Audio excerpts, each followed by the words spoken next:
all the scandals in medical education, why it happens? It has nothing to do with money. It is ridiculous. Why should postgraduate education be costing so much? It is unacceptable. Why? Because we are not asking the right questions. When I was a young medical student, my classmates were all children from poor families. Today, children from poor families are not dreaming of becoming doctors. This will have a tremendous consequences. Outstanding doctors across the world with magic in their finger, most of them come from deprived background. Because these are the kids with the fire in the belly to work for 24 hours to change the rules of the game. If children from rich families become doctors, they opt for radiology, dermatology and other specialties where they can go home at 5 o'clock. Why should postgraduate education be costing so much? Why should you pay 2 crore or 5 crore rupees or even 10 lakh rupees fees to become a specialist? All over the world, higher medical education is free of cost.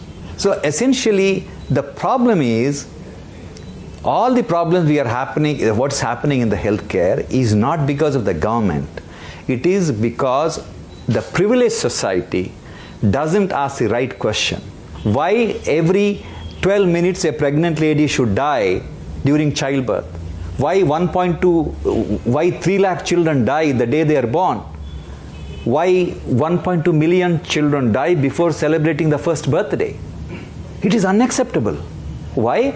Because we are not asking the right questions. Statistically, if these pregnant ladies had a very good antenatal checkup, 14 to 15% of them need cesarean section. That means we need to do 5.2 million cesarean sections per year. To do that, we need 2 lakh gynecologists. We have 50,000 gynecologists, less than 50,000.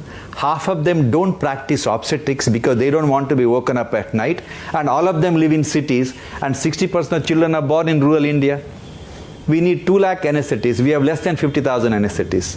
We need 2 lakh pediatricians to take care of all the kids coming.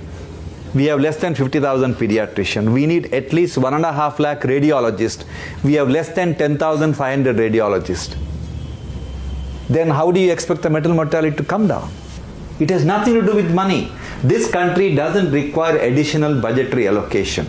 This country requires liberating medical, nursing and paramedical education.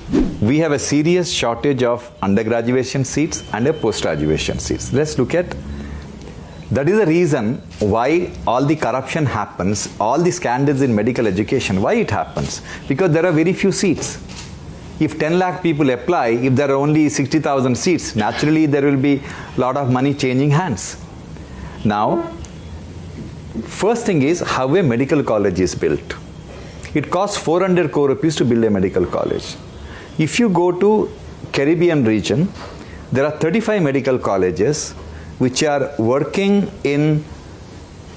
training doctors for US, which is in a rented 50,000 square foot in a shopping mall, training fantastic doctors for US.